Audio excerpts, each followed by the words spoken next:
Okay, let us move on to, was it issue 6 of Civil War 2? Issue 5. 5. Yeah. Yeah. Okay, this is Bendis and Marquez getting to the point where things are actually happening. Namely, It's a all been lot of happening scrapping. outside.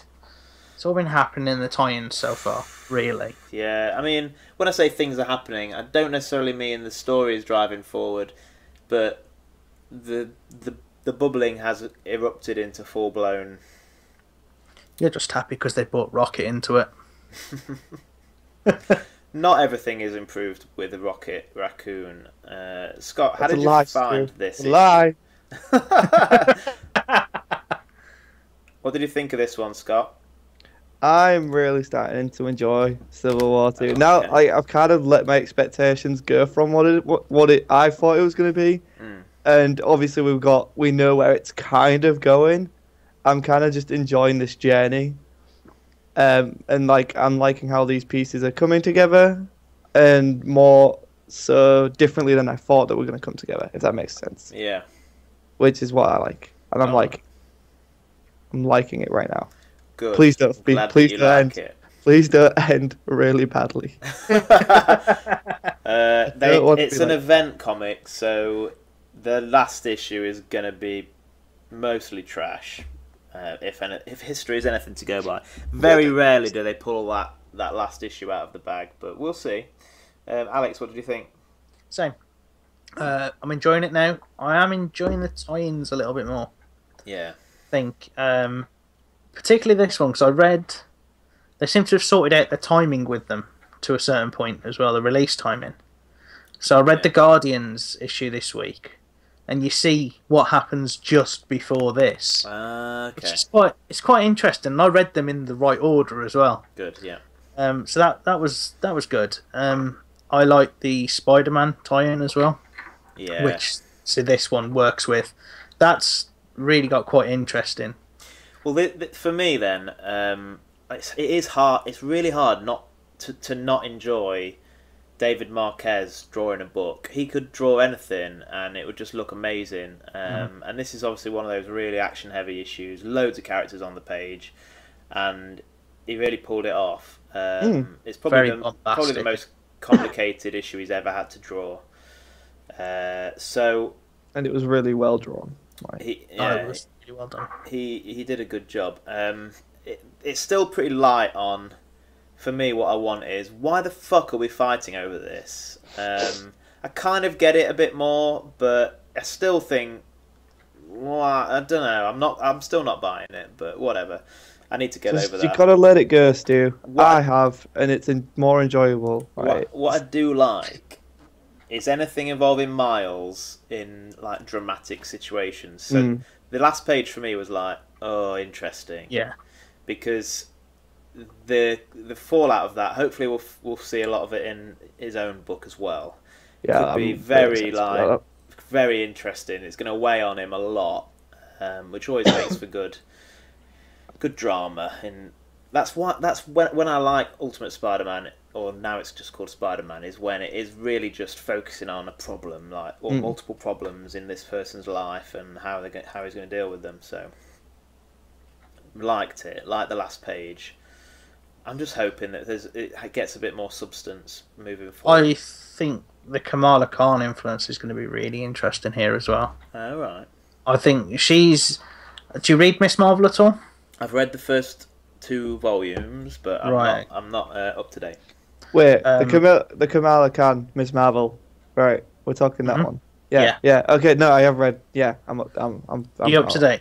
Yeah. She's dealing with a lot at the moment, a hell of a lot, and she's really close with Nova, really close with Spider-Man, and as much as she doesn't know it, she's really close with Miles as well. Yeah. Elsewhere, and she's already had quite a bit of an issue with her mentor, her hero, Captain Marvel, and she's decided that she's on the wrong side. Yeah. In her own book, and this is obviously going to cause a massive issue for her, because does she want her friend to be free, or does she want to stop him from maybe hurting somebody? or does she believe in freedom as well? And I think this is going to be a big turning point for her, and she might well switch back to Captain Marvel's side, because it's the choice of, would you want your friend to have his freedom and just stick with what you believe is true, or would you are you going to take the risk that it might happen and that your friend will become a killer? So that I think is quite interesting. I like the fact that Doctor Strange has decided to rock up for this one as well. Yeah. Rather than just chilling out. Looking very magnificent as well. Yeah. There was a bit of really dodgy dialogue though between Blue Marvel and Luke Cage. Read it. Okay, so we got it. Come on, Blue Marvel. You're on the wrong side of the street on this one. The response. Does the fact that I hold a PhD in theoretical physics and a master's degree in electrical engineering from Cornell give you any cause to consider that maybe you, Cage, are on the wrong side of this? Not really. You know why? Nova blasts him in the face. Because you fell for that. What? Yeah.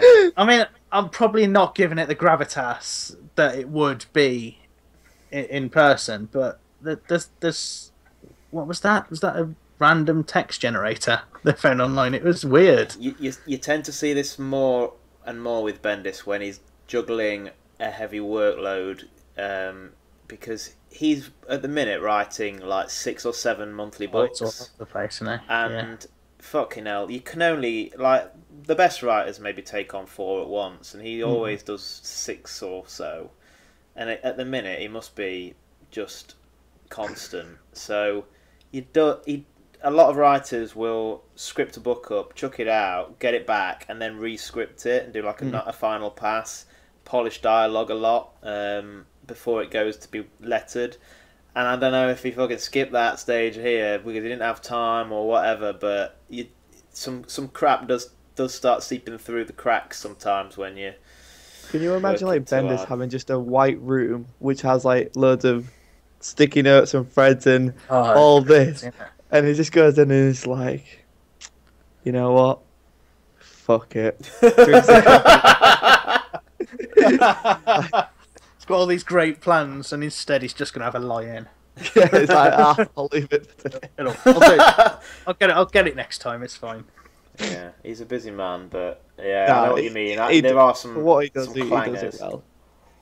I mean, this is a good storyline. I think the story is interesting. It's linked to what's going on in the world for the real world. There we go. The real world for us. Profiling. It's relevant. It's very similar to the first Civil War as well, with so much as you're profiling people, you're making decisions about them before they've had chance to prove themselves. That, like, massive impact Civil War that one did, but I don't think you can ever recreate that. I don't know. Let's leave Miles out of prison, shall we, and see what happens. Okay. I mean, the ending of this, we could have. But, like, maybe, okay, that's a fair point. But like up until this point, like I think I was way more like emotionally torn with first Civil War. This time I'm like more. No, I agree. Just kick their asses. If you can easily identify with a side, then the story's not really compelling you as well. Yeah, you need to kind of see both sides. Yeah, and think. I think I'm just like loyalist at this point. I'm like, fuck it, let's fucking do it. You're a fanatic. I'm with you guys. Let's set establishment down. This one, you can, as from the outside looking in, you can think, well, both sides have very valid points. I think with Superhero Registration, for me, the story, it wasn't that difficult to judge that obviously Cat was right. Yeah. I don't think there's any question there. So maybe that's not the key component there, because Civil War 1 is superior to 2. I don't know whether it's because the characters aren't as beloved who are heading it up. Maybe Captain Marvel's just not got the same sort of strength. She probably hasn't got the same level of appeal as Captain America, but I think it's interesting to try and bolster her profile. It's quite a bold move. Because I mean, I like Carol Danvers' Captain Marvel, like when it first was all way back when, but like I can't agree with it. I need more reason to watch it. This is where it falls flat for me. Yeah, it's like Carol, I wonder if stop it. I wonder if it's because none of us are military. Because they are using the fact that she's military as part of her justification for this. I've listened to a lot of interviews with people, and particularly the writers behind the Captain Marvel book, and they're using her military background to explain her justification in what she's doing, in that her job is to keep people safe at all costs. Yeah. And she doesn't necessarily have to worry about the same due process that, or even S.H.I.E.L.D. has to. I mean, S.H.I.E.L.D.'s not known for its due process. Look at Pleasant Hill. But she can just go in and say, look, I am stronger than you. This is what this is what's going to happen, and people will survive. I don't care if it's 95% chance, 90% chance. That slither of a chance of you doing something wrong means I've got to stop you. Whereas Tony Stark's been burnt before, particularly, I mean, his own becoming Iron Man was him playing God and realising that he was wrong and he needed to have those reins on him, and he voluntarily stopped producing weapons. So it's a difficult one. Yeah. Well, we'll see how it goes. We've got 3. What are we on again? 5. 5. We've got, They're not add the one on as well. We've got 3 left. Then I think didn't they start with 7? They've gone up to 8. May well be. Yeah. Okay.